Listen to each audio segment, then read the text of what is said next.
Hey everyone, welcome back to the Sports Psych Show. Thanks so much for joining me. Today we're speaking with Dr. Keith McShan and Dr. Whitney Moore. Welcome both. Thanks for having us. Appreciate the time. Thank you so much. Really excited to unpack all things coach-athlete relationship today. Before we get on to that, we'll start where we always start, some introductions. Whitney, tell us a little bit about yourself and tell us a bit about your work. Yes, I was a strength and conditioning coach working with youth athletes as well as a soccer coach before I went to get my PhD.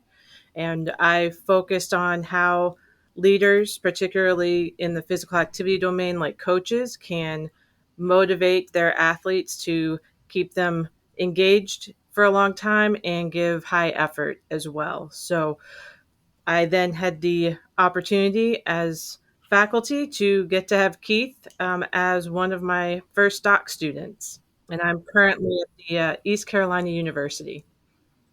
And soccer coach as a background, were you a soccer player, then stepped into coaching? Is that how it worked for you? Yes, I played soccer almost as soon as I could walk and through college. Um, I, I was an annoyance to my parents until they could get me into a league to let me play as a small child. So, and they knew nothing about soccer, even though they'd also lived in Europe. That didn't help. So, And I can imagine, I mean, we spoke a little bit off air about achievement goals, achievement goal theory, and its use or practical use in a coaching setting. It's something we might touch on this a little bit today, this theory, but it's something that I'm endlessly working on or talking about or borrowing from in my work with coaches and with players. So as a coach for you, Whitney, when did that theory sort of raise its head, and what was it about that made you carry on studying that in an academic setting? well, I had been looking at different leadership approaches actually, and it Okay. was when I learned about that theory by reading work by Mary Fry, who became my advisor, that all the pieces just clicked together of what I was trying to understand the differences were between what different coaches did and then what I saw as a strength coach, with some athletes sticking around and some leaving.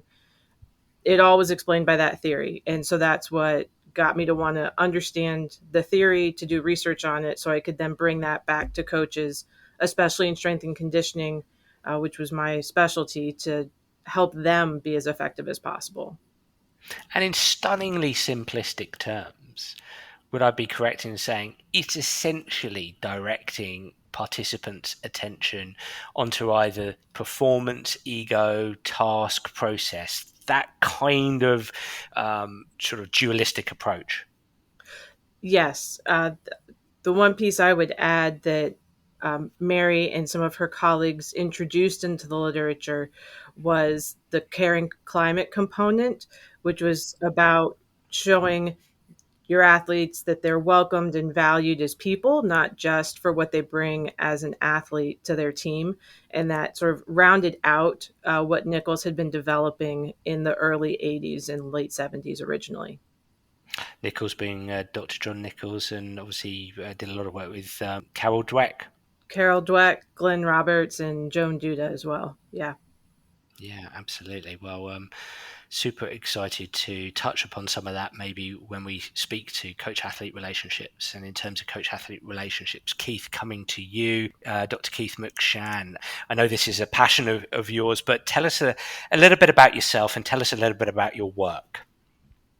Yeah, so prior to starting my PhD, I was a youth sports coach in Canada, where I coached Canadian football and then basketball for both boys and girls. And during that time, I've got to work throughout the sport industry, where I worked for Football Canada, spending some time as their marketing coordinator, and then spending some time down at Duke University at their men's basketball camp that's run by Coach Krzyzewski and others down at Duke.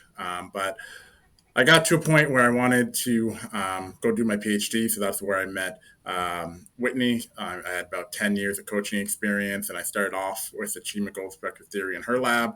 And then I came into Dr. Sophia Joette's work with the coach athlete relationship, and just having built so many great relationships. I even had about 10 or so athletes that I coached at my wedding.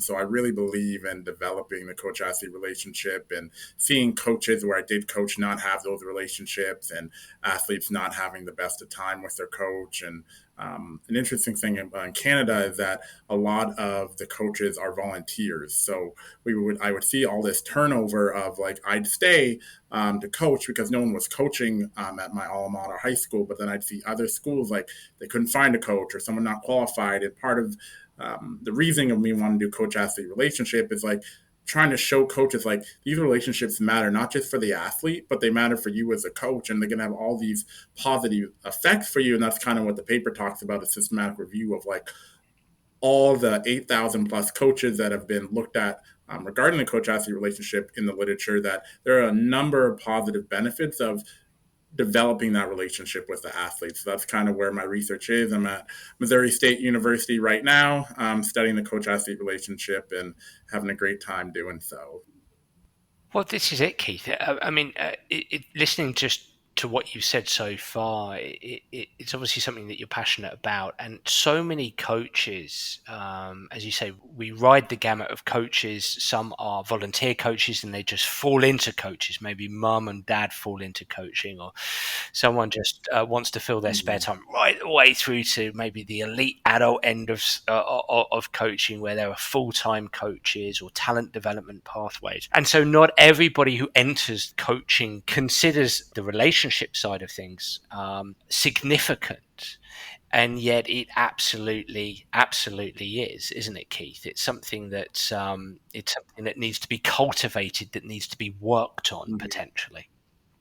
Yeah, no, for sure. And it's an important part of coaching. And Joette had the paper in 2017 where she talked about this is the heart of coaching. Like, you know, we don't necessarily always remember the wins and the losses, but you'll remember those relationships. And I think Greg Popovich, who coached the San Antonio Spurs here, just had that in his Hall of Fame speech, of that, like, he's won 5 NBA championships, but who was up there with him? His athletes.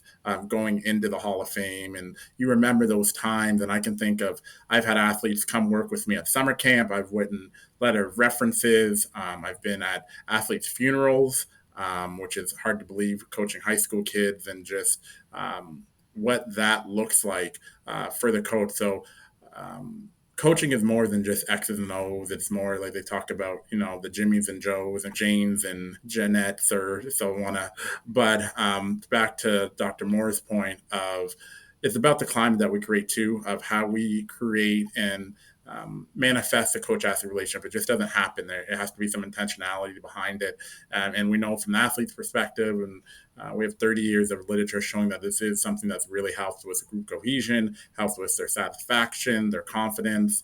That coach-athlete relationship and having strong coach-athlete relationship is really, really important for the athletes. But I know today we're talking about the coaches, and there's in our paper we have over 30 correlates or relationships of, like, this is really good for you as a coach as well. So I mean, I'm sad we only have an hour, because I could talk about for a while of, like, let's build a relationship, and the wins and all that other stuff will come afterwards. So I just wanted to highlight also that when I've worked with coaches on thinking about how to develop the climate and what they want to do, I ask them to think about who inspired them to be a coach. And they can always immediately pick out, there was this one coach, and these were the amazing experiences I had with this coach, and how they treated me and how they interacted with me. And they don't bring up the wins or the losses, because that's not what was important and what inspired them to want to be a coach. And that just connects exactly what Keith was talking about. Well, I was going to come to you, Whitney, here and ask you, and perhaps you've spoken a little bit to this already there, but Keith, you've unpacked that idea of coach-athlete relationship for us brilliantly. Staying with you here, Whitney, you've coached, you've been a strength and conditioning coach, you've been a soccer coach. What does coach-athlete relationship mean to you as a coach, or meant to you as a coach? As a coach, it was really the back and forth individually with each athlete because the relationship varied with each athlete, but I tried to develop that one-on-one level, even if I had sometimes 40 or 60 athletes that I was working with in a session, working to get around to all of them and have, even if it's a short one-on-one moment with them, that they know I'm recognizing and knowing something about them as a person, as an athlete, how they're doing, and not just, well, you're here, check, and you seem to give us some effort today, so I can report back to your sports coach that you were here and you were working with me. That's not really building that relationship that gets them to want to push to improve and give their best effort. We're here today to talk about a paper you have co-authored. It's a systematic review of the coach-athlete relationship from the coach's perspective. So we've had the very brilliant Professor Sophia Jarrett come on to the show and talk about coach-athlete relationship and talk about her 3C+1 model, and I'm sure we're going to unpack that a little bit further. Coming to you, Keith, a systemic review of the coach-athlete relationship from the coach's perspective. Why the coach's perspective, Keith? So diving in and finishing up some work that I did on my dissertation, there was from about the early 2000s when Joette and her colleagues started to come up with the concept of the coach-athlete relationship. Before that, it was more thought of a leadership model for that focused on like the coach's leadership and didn't specifically look at the relationship. So from the early 2000s to about 2021 is when we looked at the systematic review of the 500, I think it was 510 papers, most of those had athletes as a participant. I think there was a little under, I don't want to get the number wrong, but I think it was around 29, 30 papers that specifically looked at coaches' perspective. So we know a far more from the athlete's perspective than we do the coaches. From those papers, there were 8,000 plus coaches sampled. So we do know that, but a lot of it is at the university or above level.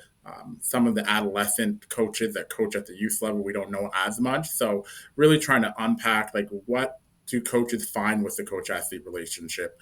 Why is it important to them from their perspective, and maybe them interpreting like, why do you do it and what do you think the athletes are getting from it? So, 54 articles. Yeah, I knew my numbers were a little off. Yeah, 54, 50. It's been a while since I wrote it, but yeah, just of the 510, 54 of those had coaches as a primary, or the participants within those. So we know a far more about the athletes' thoughts on the coach-athlete relationship. So trying to get some more literature out there on what the coaches get from the coach-athlete relationship, which is about 10% of the research. That's so interesting that it's only 10%. I mean, a question for either of you here, I mean, just putting it back to both of you, that amazes me because it feels like from an instrumental perspective in that partnership coach-athlete, it's the coach in many respects who can potentially purposefully engage in the kind of behaviors to build that relationship. So if anything, we need to know that relationship from a coach's perspective, don't we? Yes, and I think a big piece, as Keith was noting with some of his own background too, is that relationship influences coaches a lot. And just anecdotally, from some qualitative research, when coaches try to change their approach, they talk about the effect when they change their approach, that it can be more rewarding if they're focusing more on their athletes and the relationship and them as people. And so being able to highlight what we knew so far when it came to the effect on coaches was important because that's an area Keith really wants to focus his future research on, is how do we help coaches have as positive an effect and experience so they want to keep coaching, because as he said, we have a lot of volunteer coaches, and if it's not enjoyable, then they're not going to keep being volunteers. I know very many people listening in would understand the idea of a systematic review. I mean, it kind of speaks for itself, but Keith, take us through a little bit about the process of doing this piece of research. Yeah, no. So when we think of systematic review, it's systematic just a fancy way of saying like an organized review of the literature. So for my dissertation, I looked for my review chapter. I looked at all the literature related to the coach-athlete relationship from the coach's perspective. So I had to get three different search engines, and I looked up different terms related to the coach-athlete relationship. That, as we talked about, had over 500 articles. So from there, I pared that down to screen to just to look at abstracts and basically synopsises and titles of articles. And if I thought that there was coaches involved, or sometimes they tell you the participants, and they said athletes, I got rid of it, but it maybe had coaches. So that got pared down to about 370 articles. And then from there, I retrieved about 139 of those, and then from there, read through 139, find reasons to include them or not include them, and then we finally settled on the 54 articles that had the coaches. We had a split almost even between qualitative and quantitative, about 29 qualitative articles, 25 quantitative articles, where we found just some big things, or they're mostly male coaches that we know about. We know it's studied globally in different countries across different levels, but mainly, as I talked about, university, professional, above. Of those 54, 36 of those articles had coaches that are at the university or above level, so we don't know as much from the adolescent level. And typically, these are paid coaches, so getting access to those volunteer coaches and adolescent coaches is something we haven't seen a lot done within the literature. Sounds like there's a lot of gaps there to start Which working. is good for me. I mean, Yeah, I just started my career, so there's a lot of stuff I can research. So, yay for me. So, you're going to be a busy man. Tell me about what you found, Keith. Take me through a little bit about what you discovered. Those correlates. yeah, no, that's a really good question. They got broken down into like three distinct areas of coaches' variables, athlete variables, and coaches' behaviors. And what we looked at, if we looked at coaches' variables, these were specifically like, what does it mean for you as a coach? And Yeah, what we found is that you have increased satisfaction with your coaching and your employment, like the experiences that you have with your athletes and within coaching and your job, if it is part of your job, you had greater satisfaction if you had a high quality coach athlete relationship. We found that longer relationships, you typically have more higher quality coach athlete relationships. So they put that at about 4 years. So if you have 4 more years working with an athlete, your relationship is typically a little bit stronger. So more of a reason for coaches to stay within coaching and not drop out after 1 or 2 years. Kind of the negatives from the coach's perspective is that there was like burnout. So if you had higher levels of burnout, that meant you had lower levels of coach athlete relationship. Stress and conflict, if you don't manage that within your relationship for coaches, that was a negative. So that's from some of the highlights of the coaches variables perspective. When they thought, okay, coaches were asked or researched about, okay, what are some benefits for athletes of you having these coach athlete relationship? Coaches thought, I can teach them life skills, goal setting, being on time, those sort of things. Better performance by the athletes. They want to perform a little bit better when they have coach athlete relationship, positive coach or high quality coach athlete relationships. They're more resilient. So if we think of that word resilience and like fighting through and doing that, we found coaches believe athletes were more resilient when they had strong coach athlete relationship. They did something there's this athlete avoidant attachment style. So athletes were less likely to stay away from their coaches if they had strong coach athlete relationships. And if you're wondering why my athletes, like every time they see me, they don't want to be near me, they don't want to talk to me, they may be administrating some of this athlete avoidant attachment style where they don't want to be near you and don't want to be attached to you because you don't have that strong coach athlete relationship. So that was kind of from the athlete's perspective. And then finally, what coaching behaviors kind of like help bring out positive coach athlete relationships. And to Whitney's point, creating a caring sort of environment was shown to help have high quality coach athlete relationship. Giving athletes choice, or what's called an autonomy supportive behavior. So letting them decide, like, hey, we have the option between these two drills today. What would you like to do? So they feel that they're part of the decision making process. when coaches use more positive feedback, that helps with the coach-athlete relationship. So when we talk about feedback, more positive than negative will help build that coach-athlete relationship. And we found that when coaches use autocratic behaviors or behaviors that are more controlling, that decreased or was more likely to show decreases in coach-athlete relationship.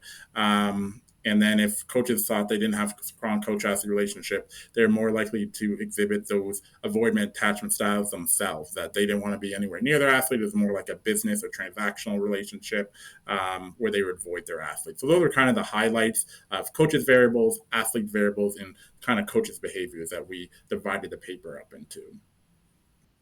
What does this mean for those listening in who are coaches? I'm hearing the importance of a caring environment for the coach-athlete relationships, offering choice, engaging in positive feedback, probably avoiding autocratic styles of coaching. The meaning behind this review, are those some of the things that overtly come out of this, Whitney? Yes, I would say those are some of the initial important results for coaches. One, they're usually more satisfied in their coaching experience when they have these high quality relationships with their athletes. And the way that they're promoting those is by getting to know their athletes as people and not just as athletes or just for what they bring to the sport or to their training sessions, but what else is going on in their life. How are they doing in school or with relationships or family, or were they sick over the weekend, those sorts of things. And then from a more of an X's and O's approach, being what we call more task or mastery focused in their feedback. So it's focused on self-referenced or individual improvement and learning, and promoting their athletes to help each other learn. So if you've got an athlete who is learning a skill and someone who knows how to do that skill, pairing them up and giving the responsibility to the one who knows how to do that skill to help the one learning, maybe with some tips and tricks, or even just knowing, I'm really good at this skill now, but I started where you were. And maybe that was a month ago, maybe that was 3 years ago, but you can get to where I am too. Let me help you get there. And then reducing the type of feedback that's focused on comparing athletes outright or solely giving praise for their ability versus their effort and their work to continually improve. When we do the latter and we just focus on their ability relative to others and not including the effort piece, that's where we see the risk of athletes not continuing to improve and then being frustrated when they reach a level that, well, there's other people as good as me and I've never trained how to practice to get better. And now I don't know if I can compete with this group or if I should, because I'm not just beating them right off the bat. Right. So that doesn't help our coach athlete relationship, and it doesn't help develop the athlete to have the best experience possible as they progress through their sport. Listening to what you were saying there, Whitney, and it was making me think not only are these important factors, the coaching factors you mentioned there, not only are they important for a coach athlete relationship, they also sound like safe and healthy coaching practices and processes within a psychologically informed environment.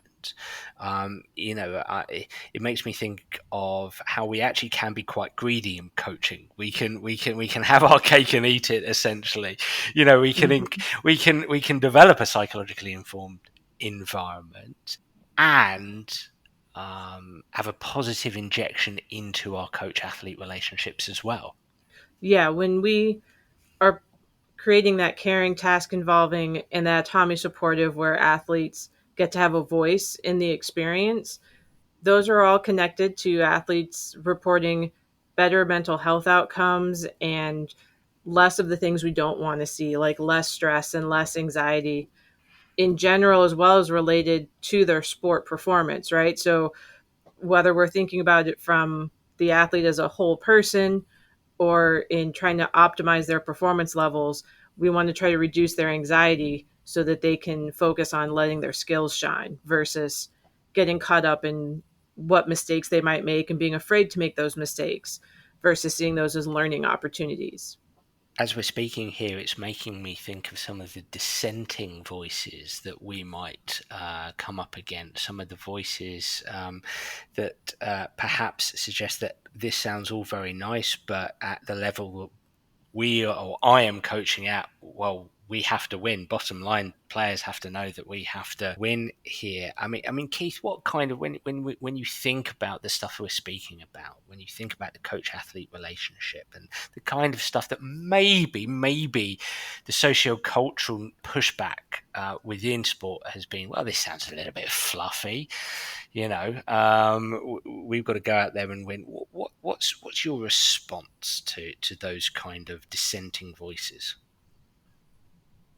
No, that's a really good point. And I know Dr. Moore can talk on. We've seen this even and that's what I asked her advisor, Dr. Fry. I saw her a couple months ago, and it's like, does this actually work in high level sports? Creating this climate of like, all right, I know the climate piece has been looked at with adolescent youth, and we think positive youth development, this is really great. But once you get to university professional level, it's all about winning. And that's the most important thing. And from Dr. Fry's work and others that have worked at achievement goal perspective theory, it's come across the different levels of like elite level performance, like your environment matters. And the same thing, like I talked about in this systematic review, of the 54 articles, 36 were either at the university or above level. So these are college level paid professional coaches where the majority of the research is done. And they're reporting that, hey, my athletes are performing better when we have a strong relationship, when we've put years into it. And I've got to, if we think of the 3C+1 model, we think of closeness, commitment, how we interact, complementarity, and if we have like co-orientation, these like shared goals. When I have strong coach-athlete relationship, it's been associated with better performance. So if my end goal is performance, this mindset of what we see in the movies and different thing of like, all that matters is winning, and like that's the end goal. That's great for Hollywood. That's great for movies. But what the research is coming back and telling us, whether it be achievement goal perspective theory, coach-athlete relationship, if you want to have performance, if you want to have athletes that are resilient, if you want to have people that aren't burnt out, that are satisfied, that really love coming to work with you, then your relationship matters. Whitney, coming to you on that one. Yeah, well, and I often, when I present this, whether it's in classes I teach or going to conferences to present to coaches of different levels, different sports, I often get questions of basically like, well, this sounds like a very nice tea party approach, but I teach real athletes or I train real athletes. And so I need to have this winning outlook. But then I have former Olympic athletes who will go, I was reading this and it seemed very tea party-ish and, oh, well, that's nice and frou-frou. But then I realized that it meant everybody brings 100% of their best effort every single day. And isn't that the most challenging group to train against? Is the best group you could be with bringing 100% every day and wanting you to do the same so that everybody can get as good as possible. Yes, like that is really the most difficult environment to be in, right? Is when everybody's trying to bring their best every single day. So it does promote people improving and performing at their best. It's just not promoting people on the same team trying to compete with each other in a negative way, to down each other, to hurt each other psychologically, or to risk injuring each other or breaking rules in order to outperform even people on their own team. And if I can just throw it in, I know over here in North America during COVID, we had the Last Dance that Michael Jordan and the Bulls kind of put together. And Michael Jordan wasn't going to play after the 98 season if Phil Jackson wasn't his coach. And that goes to show like coach-athlete relationship matters. And if it's good enough for Michael Jordan, why can't it be good enough for you? So I'm just throwing that out there from a basketball perspective. I mean, we see that coaches that have longevity and different things, they're able to develop those coach-athlete relationships. So for people that are in this industry, for coaches that are like, hey, I'm on the chopping block. You can go to your athletic director and talk about, listen, coach-athlete relationship matters. And we see this here where I'm in Missouri with Patrick Mahomes and his coach. Like, they've won 2 Super Bowls. They're in commercials together. It looks like they're having a pretty good time building their coach-athlete relationship. So those coaches that think all it is winning. Well, if some of the best athletes and coaches can develop those strong relationships with their athletes, why can't we do it at the youth level or the university level? So it's really important. I suppose to play with a bit of language, to do some mental gymnastics here, Keith and Whitney, one could almost suggest that everything you're speaking to works in servitude of winning. So actually, we're not denouncing the importance in some environments, perhaps many sporting environments, of winning, but then the smart outlook possibly looks at the one that focuses on the things that are going to help its competitors to win. That's kind of how I translate all of this. The coach-athlete relationship works in servitude of winning, and within that goal orientation, if we're focused on the tasks, the processes, the autonomy supportive, the choice, the caring environment, all of these work in servitude of high performance and subsequent winning, no question. Just if you had any thoughts on that. Yeah, I think if you understand each of your athletes as a person individually, then you know what each needs to optimally perform, right? So if even when it's your job to be a successful team, you need to know how the athletes work together and you need to know what each athlete needs in order to perform at their best. And sometimes those can be very opposite things that they need, even at the simple level of a pre performance routine or listening to loud music to get hyped up, and somebody else needs to be in a quiet space to calm down. If you know your athletes, you can find ways to allow that to all happen so that they're all at their best performance level, because you have that relationship that they'll also come to you and say, I can't be in this environment. It's too loud and it gets me too amped up. And then I can't perform because I got to work out all the jitters I've got for the first 10 minutes of the game. I have a question, and perhaps I'm going to be a bit guilty here of diving into the weeds here and getting a little bit away of the purpose of the paper, so please excuse me. But as we're speaking, it's making me think of 2 words here, to like and to respect.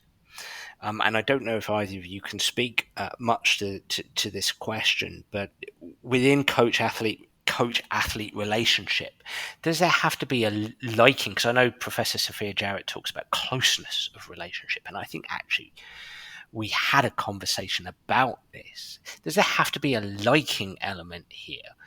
Does it have to exist? Can there just be a respect element? Where do either of you sit with this? Does the literature tell us anything here? Yeah, I'll jump in for that one. One of the subscales, as you mentioned in Joette's 3C model, is the concept of closeness. Yeah.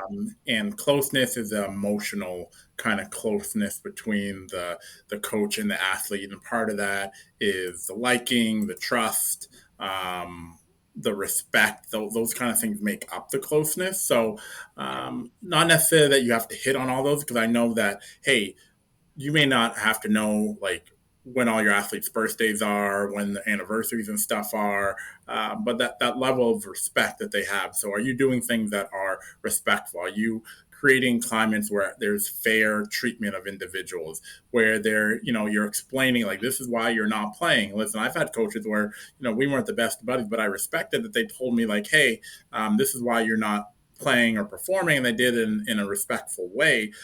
So that may look like not telling it in front of the whole team of like, well, this is why Keith isn't playing, because this is like, you took it behind closed doors. So no, you don't necessarily have to like every single athlete, and that's human nature. We're not going to like everyone, but that closeness does come from like, can I trust you? And then that's part of the coach-athlete relationship. If you take the scale, it talks about, I trust my athletes, I trust my coach. that is part of it, and part of that is the liking and respect. So if you're more this task oriented, we talk about leadership style where it's about the task, that's totally fine. But then you have to be knowing that you have to make sure you have a respectful climate where people do want to go after the task, and it's not this autocratic do as I say and I don't have respect. One, I don't like you. Now I don't respect you. So I don't trust you. So I'm not going to feel close to you. And then we're going to have these negative outcomes, or we're have our athletes burn out, performance isn't as high. So to your question of, do I have to like all my athletes? No. But part of that closeness has other components that you can hit on. And Joette does give us a couple ways of how to maintain coach athlete relationship in her compass model was a RIN that she came up with. But yeah, we don't necessarily have to like everyone, but there is this level of closeness that has those other components that I talked about. That's really interesting, because I've written down a few words that are obviously on this closeness scale that kind of perhaps interact with each other, but could also work in an isolated manner as well. Liking, as we've said, fairness, I think, is a really interesting and important word. Obviously, respect, interest, and trust. Yeah, these potentially, Keith, I don't think I'm going to formulate a question here, but these can kind of operate slightly differently, but work towards closeness, I suppose. That's kind of what I'm thinking, or at least hearing you say. Yeah, no, that's correct. I mean, I've had coaches and athletes that I didn't necessarily like, and that's human nature.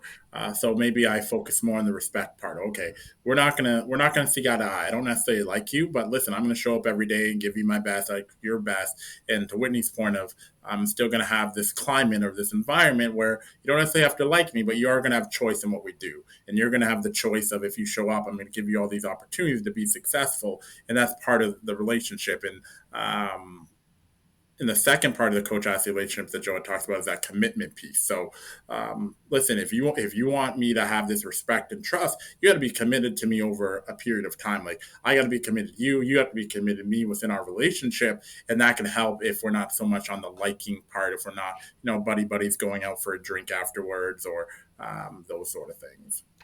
And so, coming to you, Whitney, here, what I'm hearing, if we take two of the four C's of Professor Jarrett's model, closeness and commitment, that closeness and commitment can envelope that goal orientation. We can build a closeness through a task or a process orientation rather than a performance one. We can build a joint collaborative commitment together around task, around process. Again, no question, but just some thoughts, perhaps.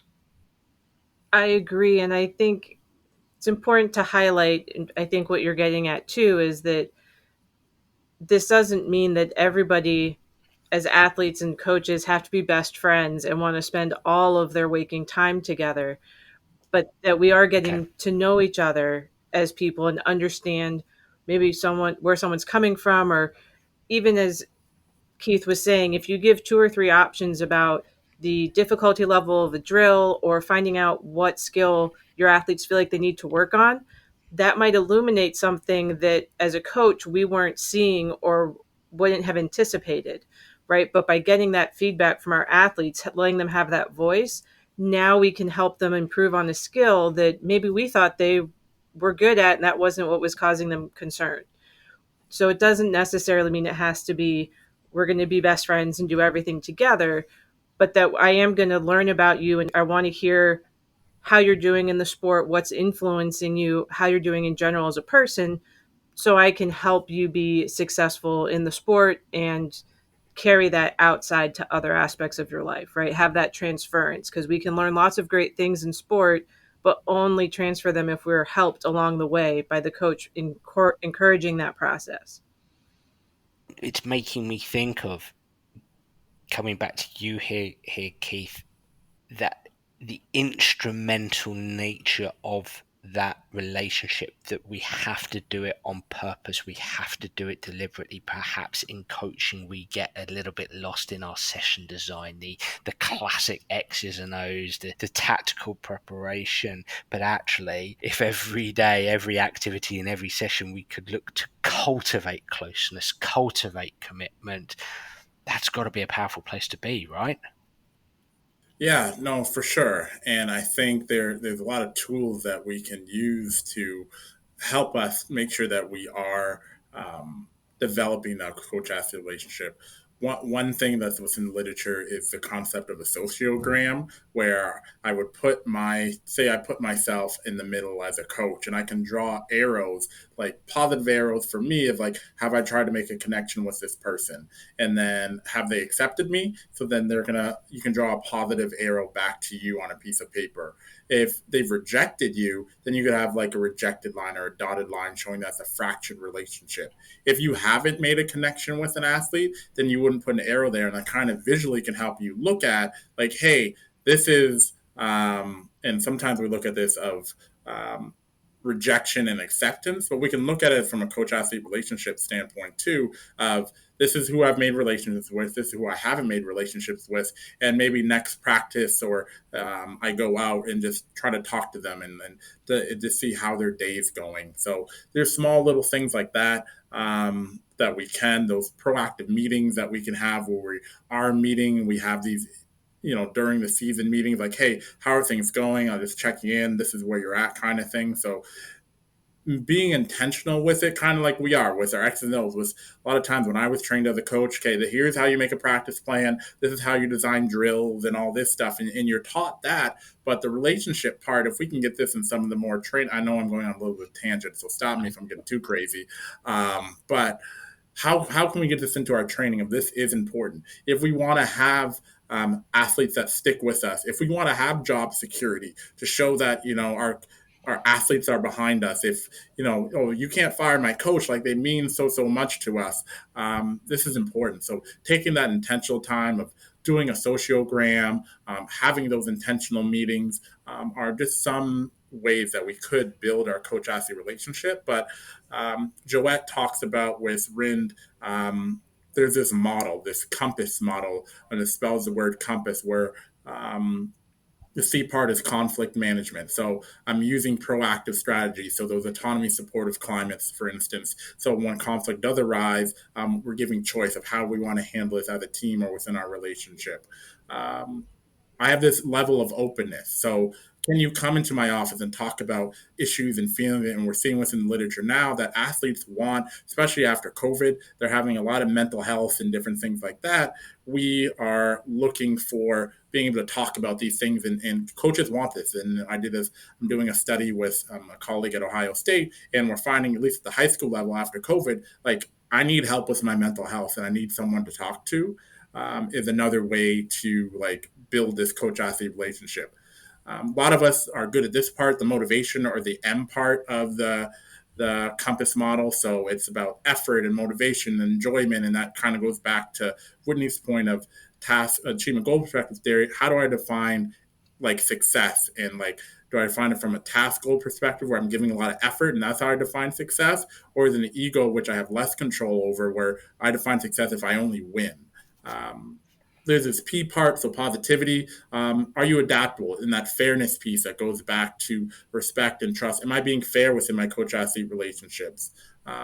Athletes and coaches maybe want advice, so the A part of the compass model of giving and receiving feedback and that goes to the autonomy supportive of like, I give feedback, you give feedback, and we can make choices together based on that feedback. Or do I have this autocratic leadership style that doesn't allow any feedback?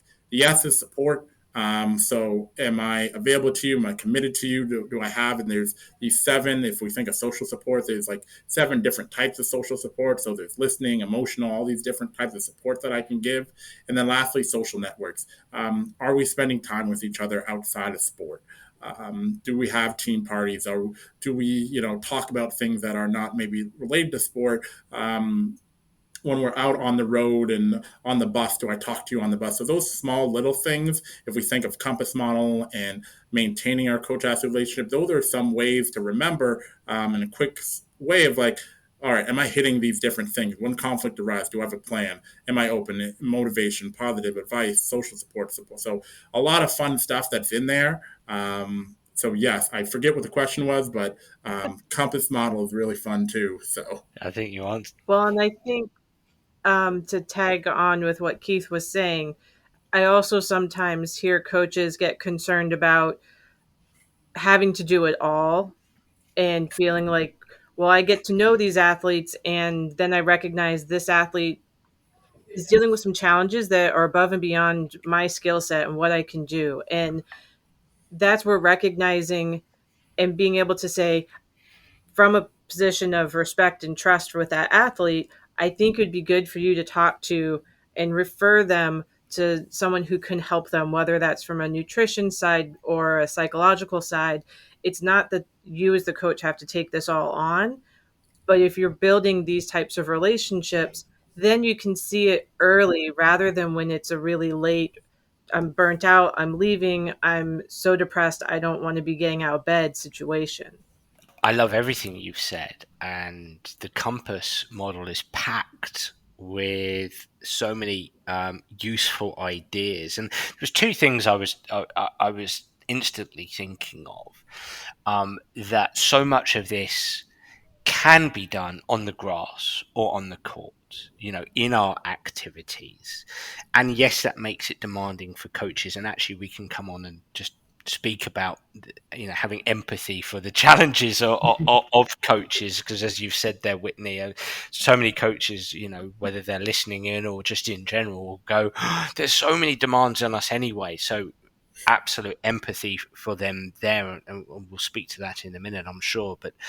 But also, I love this idea, Keith, of the sociogram, and just it makes me think of that relationship can also change. I mean, moment to moment might exist, but certainly week to week, and month to month as well, that doing something like that sociogram, if you've got the opportunity, 5 minutes here, 5 minutes there as a coach, sit down with a bit of paper and start writing out the relationships that you're experiencing with your players, and keep tabs on that. Especially, again, coming back to attachment avoidance style athletes, who might be considered the athletes who are maybe a bit more of a challenge to have a relationship with, and establishing a relationship with them might be more difficult. And so, just constantly keeping tabs, and just that idea of, what, you might have a close relationship with a player at one point, but because of a key decision that's been taken, maybe you've had to bench that player, or maybe that player's experienced an injury, and it just so happens you haven't quite been able to keep up with what's going on with that player, because that landscape is very complex. Just checking back in with yourself with that sociogram idea, for example, could be a useful thing to do regularly, Keith. I really love that.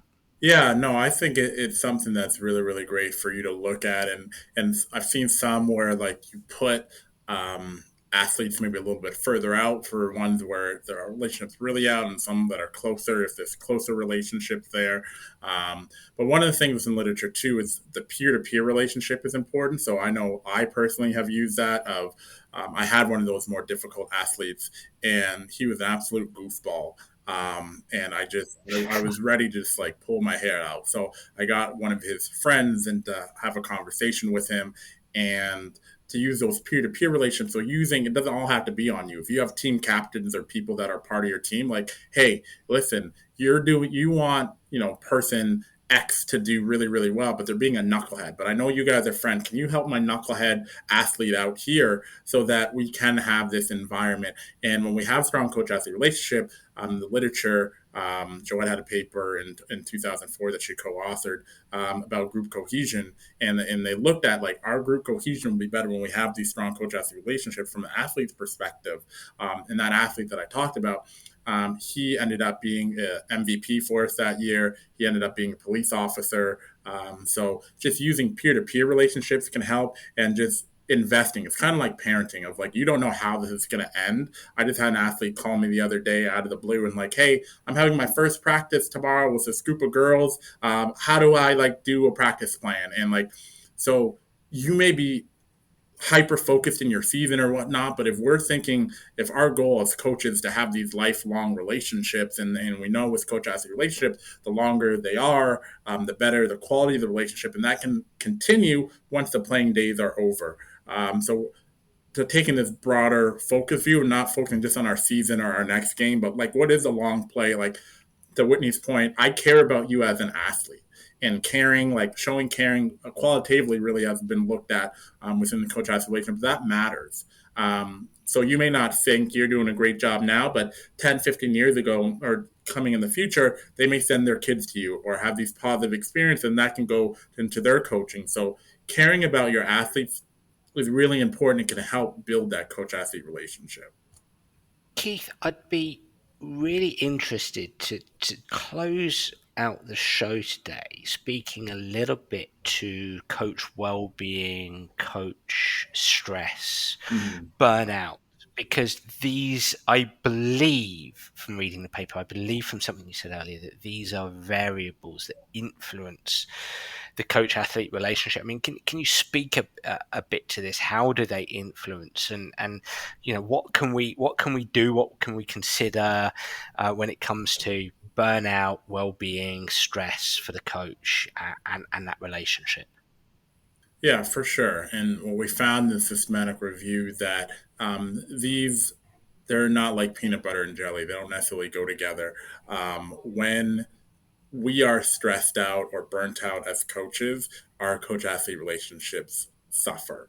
And especially attached to this paper was we looked at well-being during COVID, where these athletes and coaches weren't able to interact with one another, and just the well-being of coaches and athletes not having this was really affected. So especially coming out of COVID, and I know that in some instances we think we're over COVID, and in some instances we're coming back, that having strong coach athlete relationships and developing that can help you through some of these. It gives you that kind of social network that we talked about earlier in the compass model, to help you with that. So what we found in the literature is that, yes, from both a qualitative and quantitative perspective, when we have high levels of stress or burnout within our coaching, that negatively affects our coach athlete relationship. So taking care of your well-being, and I know we hear about these coaches that are, I'm in the office 18 hours a day and doing all that, and that speaks to the commitment part of Joette's 3C. Like, I'm committed to you,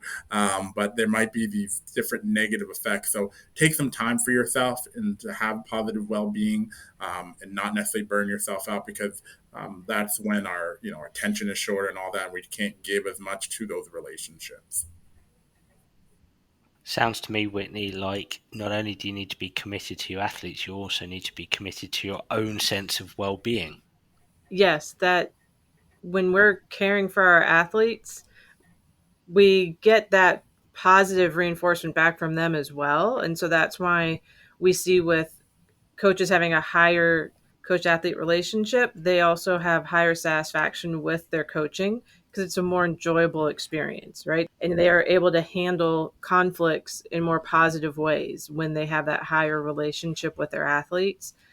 So it brings a lot of pluses for coaches, which is important, especially when that's your job. Having been a coach, I know there's days that are tough, but also when you get to work with those athletes that come in energized and excited to be there with you, that also feeds us. It doesn't just feed the athletes. To finish today, I'd love to get from both of you a couple of hints or tips or philosophies, or a form of neat summary that our listeners can take away and potentially incorporate into their coaching, or just consider within their coaching practice. Whitney, we can come to you. Keith, we can come to you. I don't mind. You can negotiate between themselves amongst your collaborative relationship. So, by all means, just a couple of ideas for our listeners. Sure. So I think one of the things that my advisor said to me, Mary Fry, was that creating this caring and task involvement climate so we can have these relationships is not rocket science. A lot of it's very straightforward, small daily things. And my response was, yeah, you're right. It's much more effortful than rocket science because you have to show up every day paying attention to your athletes. Would have to take notes because I'd see a lot of athletes, and maybe it was at the end of a session just jotting down who I maybe wanted to check in with or something that they'd said that I could then use in a conversation in the future, or to note real quickly during a session at that moment that they'd improved in something and highlight it right then, not let it wait. But I had to track those things so that I could then do them in an authentic and accurate way. Love it. Brilliant. Thank you so much. And Keith, to yourself. Yeah, what I found, I mean, this isn't scientifically based, but just what I found is learning when their birthdays are and just making a big deal about that, and just creating that kind of thing where I care about them more than just being an athlete.